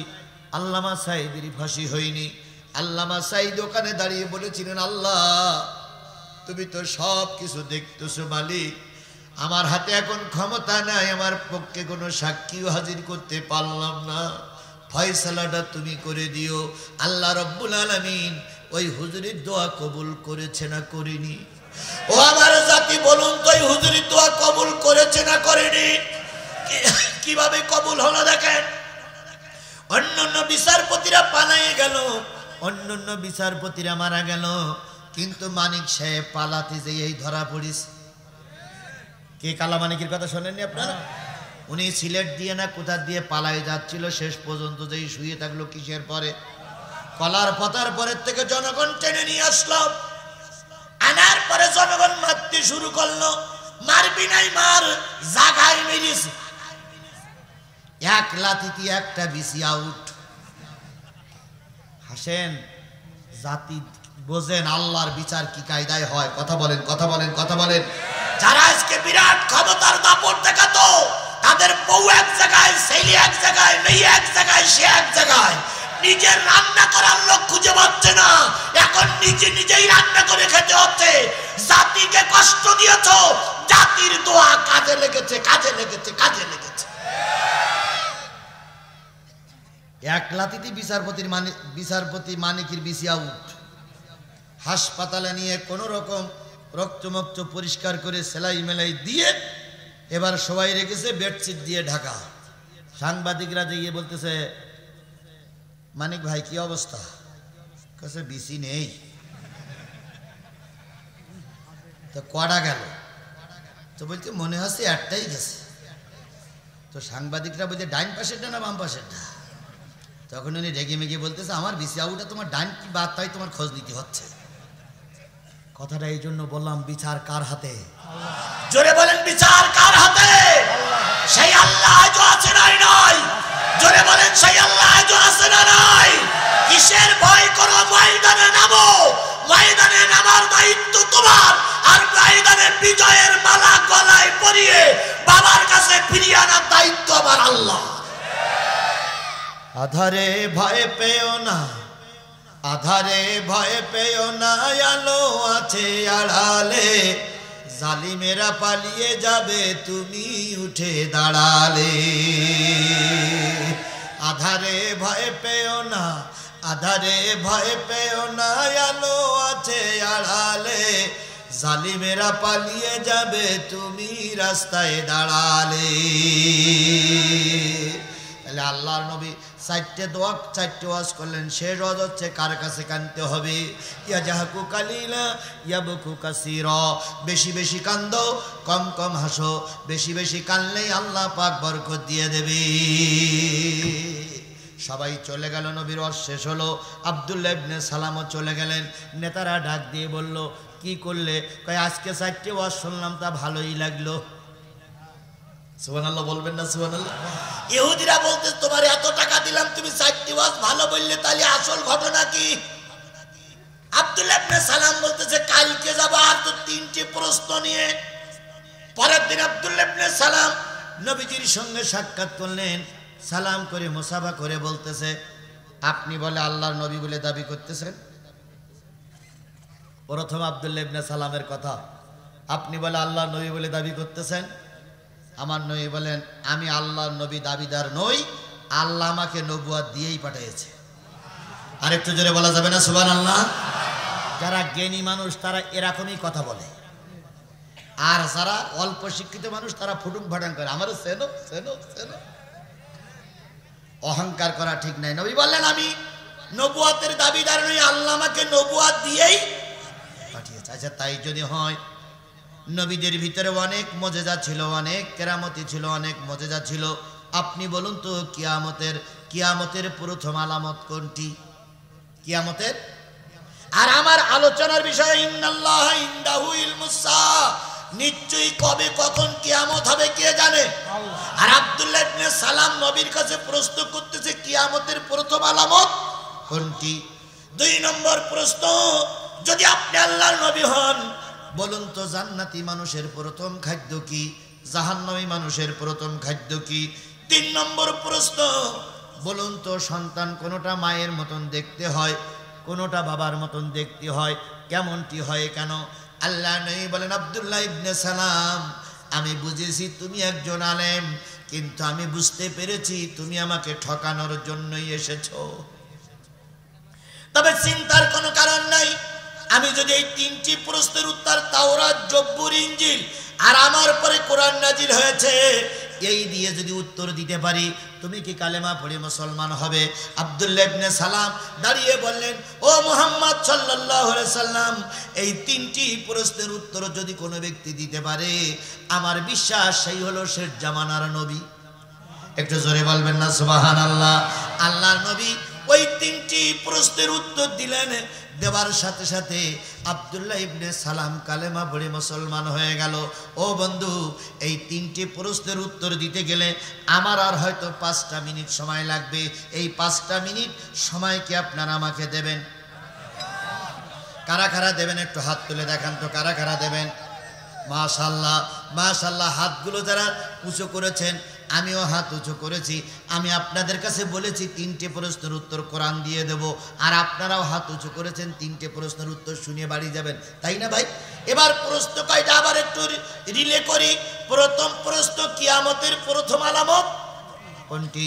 2 নম্বর, জান্নাতি মানুষের প্রথম খাদ্য কি, জাহান্নামী মানুষের প্রথম খাদ্য কি? 3 নম্বর, সন্তান কোনোটা দেখতে বাবার মতন হয়, কোনোটা দেখতে মায়ের মতন হয়। একই বাপ একই মা, একটা সন্তান মার মতন আর একটা সন্তান বাবার মতন হয় কেন? আল্লাহর নবী কোনো আল্লাহর নবী কোনো সায়েন্স নিয়ে লেখাপড়া করেন নাই, মেডিকেল কলেজের লেখাপড়া করেন নাই, কৃষি বিশ্ববিদ্যালয়ে পড়েন নাই। নবী প্রশ্নের উত্তরগুলো দিলেন। আব্দুল্লাহ ইবনে সালাম কালেমা পড়ে মুসলমান হয়ে গেল। আমরাও 3টি প্রশ্নের উত্তর নিয়েই বাড়ি যাব ইনশা। এবার আসুন, আমি সূরা লোকমানের কত নম্বর আয়াত তেলাওয়াত করেছিলাম? 34 নম্বরের প্রথম কথা হচ্ছে, কবে কখন কোথায় কিয়ামত হবে কে জানে? আরো জোরে বলেন, কিয়ামতের খবর পৃথিবীর কোনো মানুষ রাখে না। 2 নম্বর, ওয়ায়ুনাজ্জিলুল গায়স, কবে কখন কোথায় কোন মেঘে বৃষ্টি হবে আল্লাহ ছাড়া আর কেউ জানে না। কিন্তু আমাদের শেখ হাসিনা জানতো, বিশ্বাস করেন উনি জানতো। কিভাবে জানতো? উনি প্রায় বলতেন, আমি মানুষের হায়াত বাড়াই দিছি। আগে মানুষের গড় হায়াত ছিল হলো 60 বছর, আমি আসার পরে 80 বছর হয়েছে, আমরা সবাই মিলে 20 বছর হায়াত বাড়াই দিছি। তাহলে উনি কত বড় আল্লাহ চিন্তা করে, উনি 20 বছর হায়াত বাড়াই দিয়েছে। তারপর এক সমাবেশে বলেছিলেন, এই মোবাইলগুলো তোমাদের হাতে কে দিয়েছে কে দিয়েছে কে দিয়েছে? কিছু দালাল বললে আপনি দিয়েছেন আপনি দিয়েছেন। আচ্ছা বলেন, আমার টাকায় মোবাইল কিনলাম, আর দেশে শেখ হাসিনা, এ যারা বলে এসি বড় দালাল আর পৃথিবীতে আছে? এরকম কিছু দালাল হুজুরও আমাদের ছিল। এক এমপি সাহেব এক মসজিদে নামাজ পড়তে গেছে, এখন এমপি সাহেবের কাছে মসজিদটা করিয়ে নেবে, তাই এমপি সাহেবের পেয়ে পায়ে হাত দিয়ে সালাম টালাম করে মোসাফাটারও করে ইমাম সাহেব বলতেছে, স্যার এই শেখ হাসিনার নাম কোরআন শরীফে আছে স্যার। শেখ হাসিনা এমন একটা ভালো মানুষ যে ওনার নাম কোরআন শরীফে আছে। তো এমপি সাহেব বলতেছে, আল্লাহ আমি তো কোনোদিন শুনিনি। তো হুজুর আপনি কি নিজে পড়েছেন? হ্যাঁ পড়েছি। তো বলছি হুজুর একটু বলে দিন তাহলে আমি সমাবেশে যেই বলবো। কারণ শেখ হাসিনার নাম লিখতে লিখতে হজরত শেখ হাসিনা রহমতুল্লাহ আলাই লিখেছিল বলো অনেকে বলতেন হজরত শেখ হাসিনা রহমতুল্লাহ আলাই। তারপরে কি বলে আপনার জয়পুরহাটের এক এমপি বলেছিলেন মুজিবারের শেষে রাদিয়াল্লাহু তাআলা লেখা উচিত। বলেন তো রাদিয়াল্লাহু তাআলা লিখতে হয় কাদের নামের পিছনে? সাহাবীদের নামের পেছনে, আর ওদের নামের পিছনে রাদিয়াল্লাহু তাআলা লিখতে। এমপি সাহেব বলতেছে, হুজুর একটু দয়া করে সেই আয়াতটা একটু পড়েন তো। হুজুর পড়তেছে, রব্বানা আতিনা ফিদ দুনিয়া হাসিনা অফিল আখিরাতে হাসিনা। কত বড় বিয়াদব, কত বড় বিয়াদব, কত বড় বিয়াদব! আয়াত বিকৃতি করে শেখ হাসিনা। এরকম অর্থলোভী কিছু টুপিওয়ালা আমাদের এই সমাজে আগেও ছিল, এখনো আছে, এখানেও আছে। কথা বলে ঠিক তবে ঠিক। যত আলেমরা মার খেয়েছে তার জন্য এই টুপিওয়ালারা দায়ী, টুপিওয়ালারা দায়ী, টুপিওয়ালারা দায়ী। গোটা বাংলাদেশে আমি সফর করি, আমার একটা ছোট্ট একটা আইডিয়া হয়েছে। সেই আইডিয়াটার মূল বক্তব্য হলো, যদি বাংলাদেশের সব ডানপন্থী দলগুলো এক থাকে, সব টুপিওয়ালারা যদি একজোটে থাকে, আগামী সংসদ হবে কোরআনের সংসদ, আগামী দেশ হবে কোরআনের দেশ।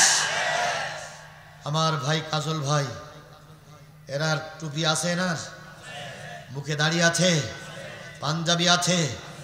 এনারা কি ডাইন পক্ষের লোক না বামের পক্ষের লোক? ডাইন বলাকের লোক। এই ডাইন বলাকের লোকগুলো যদি সব এক থাকি আমরা, আগামী দেশ হবে টুপিওয়ালার দেশ, আগামী দেশ হবে কোরআনওয়ালার দেশ, আগামী দেশ হবে ইসলামপন্থীদের দেশ। কোন বাতিলপন্থীরা মাথা উঁচু করতে পারবে না, পারবে না, পারবে না। কিন্তু আমাদের দেশের একদল টুপিওয়ালারাই এখন ইতিমধ্যে ষড়যন্ত্র করতে শুরু করেছে। হাসিনার আমলে এক হুজুর বলেছিল, আল্লামা সাঈদী যদি মারা যায়, আর আল্লামা সাঈদীর যদি কবর দেওয়া হয়, আর সেই কবরের পরে যদি ঘাস হয়, সেই ঘাস যদি কোনো গরুটি খায়, উক্ত গরুর গোশত এবং দুধ খাওয়া হারাম। যারা ফতোয়া দিয়েছিল তারা যদি এখন আমার সামনে আসে, আপনি কি তাদেরকে ক্ষমা করে দেবেন? বিএনপির লোক, জামাতের লোক, হেফাজতের লোক, সব লোকেরা এখন ধৈর্যের ফতোয়া দিচ্ছে যে ধৈর্য ধরো, ধৈর্য ধরো, ধৈর্য ধরো।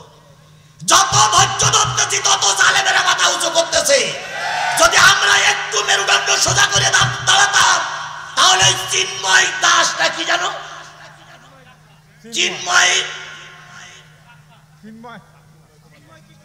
চিন্ময় কৃষ্ণ দাস আমাদের দেশে আমাদের নিয়ে বাজে মন্তব্য করতে পারতো না। কথা বলে ঠিক না ঠিক? যদি আমরা একটু সমন্বয়কদের সামনে মেরুদণ্ড সোজা করে দাঁড়াতে পারতাম।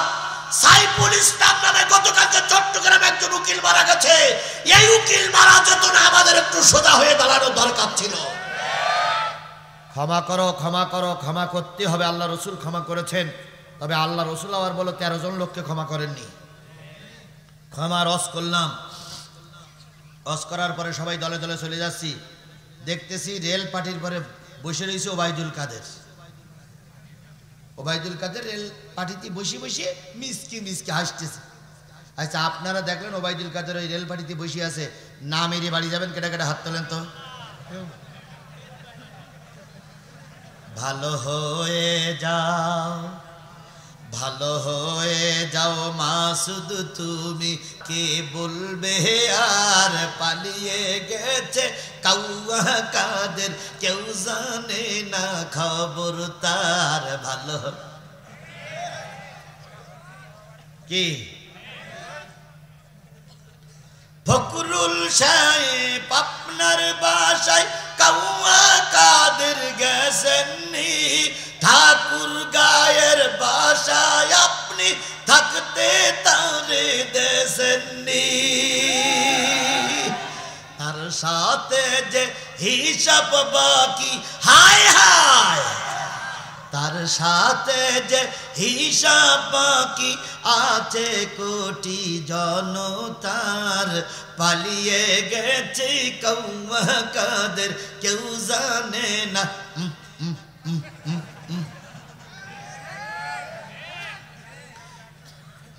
আল্লামা সাইদির একটা আওয়াজ আমার মনে পড়ে। এক সাপ গেছে সাইদির কাছে মুরিদ হতি। আপনারা জানেন না সে আওয়াজ? বড় হুজুর জানে। সাপ গেছে হুজুরের কাছে কি হতি, তো হুজুর বলছে তোর মতন সাপের আমি মুরিদ করবো না। কেন? তুই শুধু লোকের কামড়াস, তুই শুধু দর্শন করিস, দর্শন করলে তারা কষ্ট পায়, তা তোরাই মুরিদ করবো না। তা সাপ বলতেছে হুজুর আমি আগেছি অনেক ভালো হয়ে গেছি। তা ভালো হয়ে গেছি তো এখন মুরিদ হলে তো কামড়ানি যাবে না। ভাই হুজুর যা বলেন তাই করবো, তো মুরিদ বানানি লাগবে। তো সাপের মুরিদ বানাই ফেলেছে। মুরিদ বলে খবরদার যেন কামড়াইস না। তো সাপ ওই সবক নিয়ে মাঠের ভিতর থাকে, যাতে করে গ্রাম অঞ্চলে যেই মানুষের কামড়াতি না হয়। এখন এক লোক ধান কেটেছে, ধান কাটার পরে ধান বাড়ি নিয়ে যাবে, দড়ি পাচ্ছে না। তা দেখে আলির ঘরে এক দড়ি বড়ি আছে, তো ওর নিয়ে ধান বেঁধেছে। তা ধান যখন বাঁধতেছে তখন ও বলতেছে কি বলবো মুরিদ হয়েছি। আমি তো মজা দেখাই দিতাম, শুধু মুরিদ হয়েছি আর হুজুর বলিছি কামলা নিয়ে যাবে না, এই জন্য আমি কিছু বলতে পারি না। তুই একবার কামলানি তোর কাজ শেষ, কথা তা বাঁধ দেখি কত বাঁধতে পারিস। এখন বেঁধে টেঁধে ধানের বোঝা মাথায় করে নিয়ে বাড়িয়ে নিয়ে আসছে। বাড়ি আনার পরে ধান ফেলাই দিকে সাপটারে দড়ি মনে করে ছেলে ফেলে দেয়, তোর মতন দড়ির দরকার নেই। এখন সাপের মাজা বেঁকে গেছে, মাথা বেঁকে গেছে, লেজও খানিকটা ছিঁড়ে গেছে। সাপ এইবার কোনো অবস্থায় নিজেকে ট্যাকেল দিয়ে 2-3 দিন পরে হুজুরির বাড়িতেই বলছে হুজুর কি মুরিদ যে বানালেন হুজুর আপনি আমার। কি হয়েছে? কয় দেখেন না ঘাড় একদিক বেঁকা, লেজের খানিকটা অংশ নেই, মাজায় ছাল উঠে গেছে। ওই তোর এরাম হইল কি করি? ওই যে আপনি সবক দিলেন যে কারোর কামলায় নিয়ে যাবে না, সেই সবক শুনে আমি গেলাম মাঠে। মাঠে যাই এক লোকের ধান বান্ধা দরকার, আমার দিয়ে বেঁধেছে। বেঁধে বাড়ি আনার পরে ফেলাই দিয়েছে, দেখেন কি অবস্থা। তো হুজুর তখন বলছে এই তোর কামলাতি নাই নিষেধ করেছিলাম, তোর কি ফোঁস করতে নিষেধ করেছিলাম? তুই একবার একটু ফোঁস করে ফুস করে উঠলি না কেন?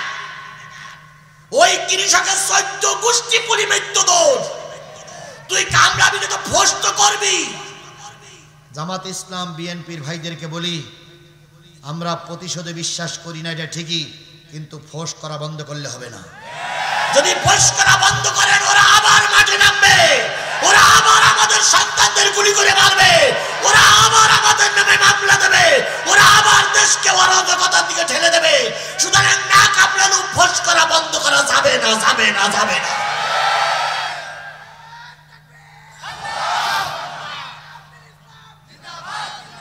আমার সঙ্গে আপনারা কি সবাই একমত? সবাই একমত?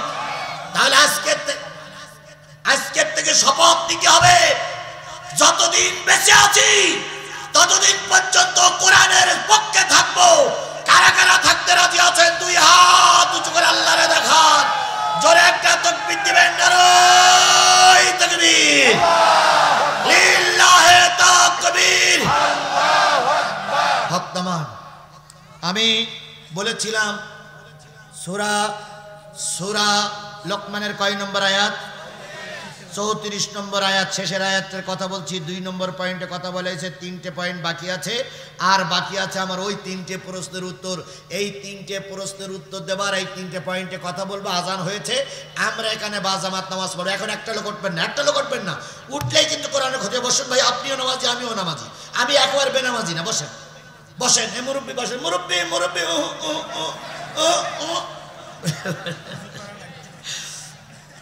বন্ধুগণ, তাহলে এই কোরআনের মাহফিল আমরা শেষ করে মোনাজাত করে যাব, ঠিক না ভাই? আমার নামে 20টা মামলা। এই জালেমেরা আমাকে 5 দিন আয়না ঘরে রেখেছিল, 300 দিন জেলের ভিতরে থাকতে হয়েছে আমাকে। আমি একজন মুসাফির, আমি একজন মাজলুম। আপনাদের নিয়ে দোয়া করবো, আপনিও নামাজ পড়বেন, আব্দুল্লাহ ভাই নামাজ পড়বে, আমিও নামাজ পড়বো ইনশাল্লাহ। আমরা যদি সবাই এখান থেকে নামাজ পড়ে যাই কোনো সমস্যা হবে? উজুর সমস্যা হলে আমরা উজু করার সুযোগ করে দেবো। আমাকে দয়া করে আর 10টা মিনিট কথা বলতে দেন, আমি কথাগুলো শেষ করি। দয়া করে মুরব্বীরা উঠবেন না। আমি তার আগে ছোট্ট একটা দাবি করব। আমার মোনাজাত না হলে আপনি যেতে পারবেন না। এই ব্যাপারে কারা কারা একমত আছেন? মোনাজাত না হলে যেতে পারবেন, এই ব্যাপারে কারা কারা একমত আছেন? সবাই একমত। 2 জন মুরব্বীকে যেতে দেন, যেহেতু বয়স্ক লোক যেতে দেন, আর বাকি সব লোক একমত। এবার বলুন, এই যে মাহফিলটা করতেছে ছেলেরা, অনেক খরচ, কথা বলেন। একটা হেফজখানার মাহফিল না? হেফজখানার মাহফিল, হেফজখানার যদি টিকে থাকে, কোরআন টিকে থাকবে। আজকে কয়টা ছেলের মাথায় পাগড়ি পরালাম? এটা 2টা টকবকে গোলাপ ফুল এখান থেকে বাহির হলো। আগামী বছর এই মাদ্রাসার থেকে আরো 5টা গোলাপ ফুল বাহির হোক, এটা কি আপনারা চান? সবাই মিলে চান? তাহলে চাইতে গেলে আজকে আসরের নামাজের পরে আজ 4 রাকাত বেশি নামাজ পড়ি, দোয়া করবেন আল্লাহ মাদ্রাসা যেন টিকে থাকে। আর আগামী বছর এসে দেখবেন মাদ্রাসা 3 তলা হয়ে গেছে। দোয়া করলেই 3 তলা হবে? এই মাদ্রাসা টিকায় রাখতে গেলে 2টা কাজ করা লাগবে। একটা কাজ হচ্ছে ছাত্র দেওয়া লাগবে। ছাত্র দিলেন না, মাদ্রাসায় এমনি এমনি বন্ধ হয়ে যাবে। 2 নম্বর কাজ, এই মাদ্রাসার আর্থিক সহযোগিতা করা লাগবে। টাকা নাই, হুজুর থাকবে না। টাকা নাই, বিল্ডিং থাকবে না। টাকা নাই, প্রতিষ্ঠান থাকবে না। টাকা নাই, কোরআন বন্ধ হয়ে যাবে। এখন আপনারা কি কোরআন বন্ধ করতে চান? জোরে বলেন চান? যদি না চান তাহলে সবাই পকেটে একটু হাত দেন। আমিও হাত দিচ্ছি, 10, 20, 50, 100, 200, 500 টাকা দিয়ে একটু সাহায্য করতে হবে। দেন, সবাই হাত দেন, সবাই পকেটে হাত দেন, সবাই পকেটে হাত দেন, সবাই হাত দেন। এবার কারা কারা বের করেছেন তারা একটু হাত তোলেন তো। কারা কারা বের করেছেন, কারা কারা বের করেছেন? ভাই 2 টাকা থাক তাও বের করেন, 10 টাকা, 20 টাকা, 50, 100 যার যা আছে বের করেন। সবাই মিলে বের করেন, সবাই মিলে বের করেন। ভাই বের করেন, সবাই মিলে বের করেন।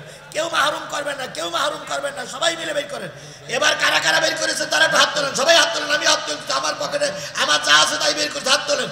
মাশাআল্লাহ, 200, 500। কথা, আগামীকাল কি খাবে এটা তুমি জানো না, আমার আল্লাহ ভালো জানে। এ কথা কারোর বিশ্বাস হোক আর না হোক, হযরত শেখ হাসিনার ভালোই বিশ্বাস হয়েছে। কারণ শেখ হাসিনা বানাইছিল বিরিয়ানি, শেখ হাসিনা তৈরি করেছিল কোরমা। খাওয়া কি হয়েছে? জোরে বলেন হয়েছে? সুতরাং কালকে আজকে রাত্রে কে খাবেন, কি খাবেন কে জানে?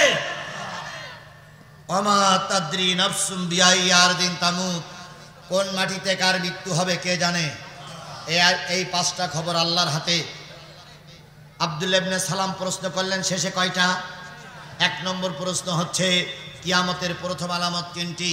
নবী বললেন কিয়ামতের পূর্ব সময় পূর্ব দিক থেকে একটা বিরাট বিরাট অগ্নি আসবে। সেই অগ্নিতে ইমানদার লোকদের তাড়াইয়ে সব মক্কা মদিনায় নিয়ে যাবে। এইটা হলো কিয়ামতের প্রথম আলামত। আব্দুল্লাহ ইবনে সালাম বললেন ঠিক। 2 নম্বর, জাহান্নামী মানুষের প্রথম খাদ্য কি? আল্লাহ নবী বলেন জাহান্নামী মানুষের প্রথম খাদ্য হলো পুজ আর রক্ত। জাহান্নামে যারা পড়বে ওদের পুজ রক্ত না ঝর্ণা দিয়ে বাইর হবে, তাই গেলাসে করে খেতে দেওয়া হবে। ওদের নাড়ি ভুড়ি 2 পাশে বেরিয়ে যাবে। 2 নম্বর আর একটা প্রশ্ন, জান্নাতি মানুষের প্রথম খাদ্য হচ্ছে মাছের কলিজা বোনা। এবার আব্দুল্লাহ ইবনে সালাম প্রশ্ন করলেন, ছেলে মায়ের মতন হয় কেন, বাবার মতন হয় কেন? নবী বললেন মা আর বাবা যখন বিশেষ একটা সময় একত্রিত হয়ে যায়, মা আর বাবা যখন বিশেষ একটা সময় একত্রিত হয়ে যায়, মায়ের শরীর থেকে কিছু নাফাক পানি বাহির হয়, বাবার শরীর থেকে কিছু নাফাক পানি বাহির হয়। ওই নাফাক পানিটা মায়ের রেহেমের ভিতরে একটা থলি আছে, ওই থলির ভিতরে ঘোরাঘুরি করতে লাগে। ওই থলির ভিতরে যে রক্তপিণ্ড মাংস তৈরি হয়, ওখানে যার শক্তি বেশি ওই সন্তানটা তার চেহারা ধারণ করে। বন্ধুগণ, এই কথা বলার পরে আব্দুল্লাহ ইবনে সালাম কালেমা পড়ে মুসলমান হয়ে গেল। সেই নবীর কোরআন, সেই নবীর হাদিস নিয়ে এতক্ষণ আলোচনা করলাম। আল্লাহ আমাদের শেষ পর্যন্ত কোরআনের পক্ষে কবুল করুক, সকলে বলুন আমিন। আমি অনেকবার এখান থেকে অনেকবার অনেক মাহফিল থেকে পালিয়ে গেছি, আত্মগোপন করে গেছি। এখন আর সেই সময় আছে? জোরে বলেন, সেই সময় আছে? তাহলে এখনই আজান হবে, আমি ছেড়ে দেবো মোনাজাত করে। এখনই আজান হবে, আজানের পরেই এখানে জামাতবদ্ধ হব। আমিও আপনাদের সঙ্গে নামাজ পড়ে আজকে আব্দুল্লাহ ভাই ইমামতিতে আমরা নামাজ শেষ করে এখান থেকে সবাই বিদায় নেব ইনশাআল্লাহ। বারবার আব্দুল্লাহ ভাইয়ের কথা বলতেছি কেন জানেন? কুষ্টিয়ার মাটিতে আসার জন্য আব্দুল্লাহ ভাই এবং হাফেজ মুর্শিদ আজকে এখানে আসেনি। এদের অনুদান আমার সবচেয়ে বেশি, এরাই আমাকে সর্বপ্রথমে এই এলাকায় নিয়ে আসছে। সুতরাং তারপর অনেক অনেক জায়গায় আসছে। ইনি আমার বড় ভাইয়ের মতন, আপনার যেমন পরিচিত ব্যক্তি, আমারও পরিচিত ব্যক্তি। আমি ওনার মাদ্রাসায় থেকেছি, ওনার তত্ত্বাবধানে আমি খানাপিনা করেছি। উনি আমাকে মেহমানদারি করেছেন বিগত 12-13টা বছর। জালেমেরা আমাদের আসতে দেয়নি, আমাদের মন ছিল আসা যায়নি। এই জন্য উনি আমার ভাই, সবাইকে নিয়ে দোয়া করব। আর কেউ এবার সবাই আস্তাগফিরুল্লাহ পড়ি, আস্তাগফিরুল্লাহ রব্বি। ও আচ্ছা, উনি মাজুর বলে আরেকজন ইমামতি করবে, ঠিক আছে, বড় হুজুররা আছে ইমামতি করবেন। ভাই আমরা তওবা করি, আর তার ভিতরে 2-1,000 টাকা দেওয়ার মতন যদি কেউ থাকেন মাদ্রাসার জন্য, যদি কেউ থাকেন তার জন্য খাস দোয়া, আস্তাগফিরুল্লাহ রব্বি মিন কুল্লে।